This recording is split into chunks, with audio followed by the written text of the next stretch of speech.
Bonjour à tous et bienvenue sur notre plateau. Aujourd'hui, nous accueillons Maître Bertrand Savouré. Bonjour Maître. Bonjour. Alors aujourd'hui, nous allons parler de la transmission. Pour commencer, quelle est la stratégie fiscale à adopter au regard de la stratégie patrimoniale ? Alors, il y a toujours un coût fiscal dans une transmission, il y a toujours de l'impôt quand on transmet. Donc, la bonne stratégie, évidemment, c'est de tenter de payer le moins d'impôts possible. Et il y a toujours moyen de le faire puisque la fiscalité est plus allégée quand on prépare que quand on subit la transmission.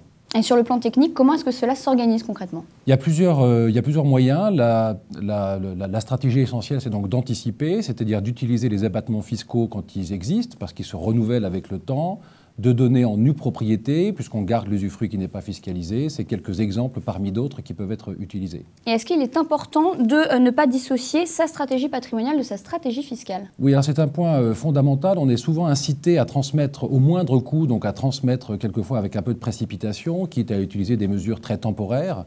Mais il faut faire attention à ce que ça s'installe toujours dans une bonne logique de transmission familiale, c'est-à-dire qu'on ne transmet pas pour économiser de l'impôt, mais on essaye d'économiser de l'impôt à l'occasion d'une transmission, ce qui n'est pas la même chose. Merci Maître pour toutes vos explications. Et puis la transmission, c'est un thème qui reste au cœur de l'actualité, puisque c'est le thème du 108e Congrès des notaires de France. À très vite sur ce plateau.